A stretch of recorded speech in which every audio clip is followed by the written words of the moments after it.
mayat yang meninggal itu Pak, sakitnya sakaratul maut, kata Rasulullah, bagaikan kambing dikupas kulitnya hidup-hidup.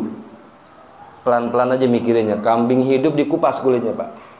Dan di hadis yang lain, sakitnya sakaratul maut itu dicabut nyawa bagaikan dibacok pedang 300 kali di tempat yang sama. Ya, paham nggak Pak? Tangan kita, kaki kita dibacok 300 kali di tempat yang sama.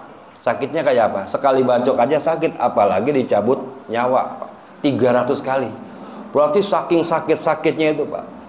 Belum hilang sakitnya, ditanya oleh malaikat Ruman, suruh catat semua. Setelah semua catat kebaikan, catat keburukan ditulis oleh ahli kubur itu, si mayat itu diserahkan kepada malaikat eksekutor namanya Munkar dan Nakir.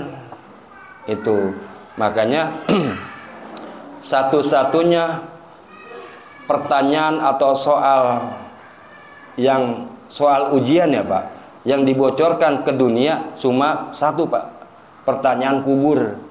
Kalau pertanyaan sekolah pasti dirahasiain Pak, iya kan? Kita ujian nih, jawabannya pasti dirahasiain. Tapi jawaban untuk pertanyaan kubur udah disiapkan di alam dunia. Man rabbuka, man nabiyuka, ma imamuka, ma kiblatuka, ma ikhwanuka. 5 Pak. Man rabbuka, siapa nama Tuhanmu? Kalau kita sering sholat pasti jawab Allahu Rabbi. Man nabiyuka, siapa nabimu? Kalau kita sering baca sholawat kita paham Muhammadun Nabi. Ma imamuka, apa imammu? Al-Qur'anu imami. Ma kiblatuka, apa kiblatmu?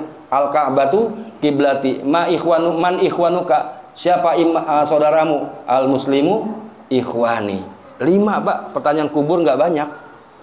Cuma malaikat Munkar Nakir ini disebut Munkar Nakir saking serem-seremnya Pak, matanya merah.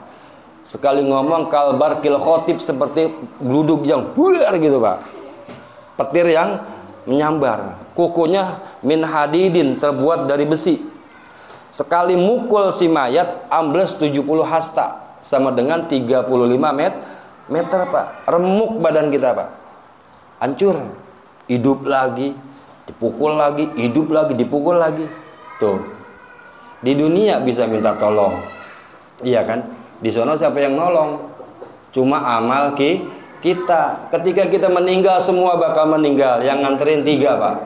Yang pertama keluarga, yang kedua harta, yang ketiga amal. Tapi yang 2 balik. Yang 2 pulang. Harta kita pulang, keluarga kita pulang. Cuma 1 yang nemenin kita, itu amal ya. Amal soleh, bukan amal salah ya Pak. Amal soleh. Makanya kita ngikut pengajian ngaji ini sebetulnya ampunan buat kita dan juga ampunan buat orang tua kita. Dulu orang tua kita nggak pernah nyuruh ngaji, dapat dosa Pak. Tapi di usia tua kita ngaji, insya Allah dosa orang tua karena tidak memerintahkan kita ngaji diampuni oleh Allah Subhanahu wa Ta'ala. Kenapa? Hukum ngaji adalah wajib Pak, fardu ain, bukan sunnah. Ngaji itu wajib. Fakullu man bighairi ilmin ya'malu a'maluhu mardudatun la tuqbalu. Setiap orang yang beramal, sholat, puasa, haji, zakat, dan sebagainya, wirid dan sebagainya, bighairi ilmin, tanpa pakai ilmu, amaluhu mardudatun, maka amalnya ditolak dan tidak diterima. Ya, ketika kita udah ngaji, pertama gugur kewajiban kita. Yang kedua, masa iya orang ngaji nggak dapat ilmu? Karena apa? Al ilmu nurun, ilmu itu cahaya. Pasti kita akan dapat cahaya-cahaya ilmu. Gitu Pak. Makanya ketika cahaya itu masuk ke hati kita, insya Allah hati kita inginnya, girohnya, pengennya ngaji. Gitu Pak. Paham ya Pak ya? Paham nggak? Ya sengaja saya ingatkan ini, jangan sampai perbuatan kita yang kita lakuin nggak ngerti. Ini baca Yasin apa, tahlil apa? Tahlil ya. Apa batin ini? Man a'ana ala mayitin, barang siapa yang menolong kepada mayat, bi qiraatin, bi zikrin, yang menolong dengan mayat itu yang dalam kubur, bi qiraatin, dengan baca Al-Qur'an, wa zikrin, dan zikir-zikiran la ilaha illallah dan sebagainya, istaujaballahu lahul jannah, maka Allah mewajibkan kepada mayat yang dibacaan zikir, dibacaan Al-Quran untuk masuk ke surga. Itu Pak. Kenapa? Al-mautu babun. Kematian itu adalah pintu, wan nasu dakhiluha, dan manusia pasti bakal masuk Pak. Ya, makanya kematian ini cukup sebagai contoh. Nih kayak anak-anaknya nih ya. Setiap ada sholat doain baca Fatihah buat emak. Ya Allah, ampuni dosa emak saya, ibu saya, bapak saya. Insya Allah hidup kita berkah. Ketika hidup kita susah, kita jarang mendoakan kepada ibu kita. Ibu kita lagi makan Pak, lihat lagi kecil kita, lagi makan enak Pak, tiba-tiba kita buang air besar. Apakah ditunda itu Pak makannya? Pasti ditunda Pak, dicebokin dulu anaknya Pak.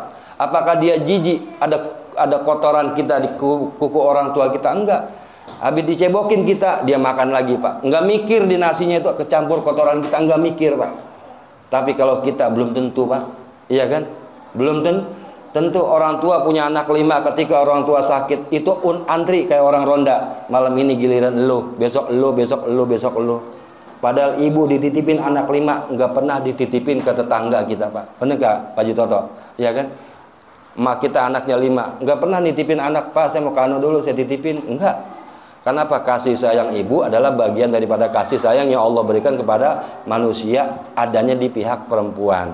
Makanya ibu ini adalah manusia yang luar biasa.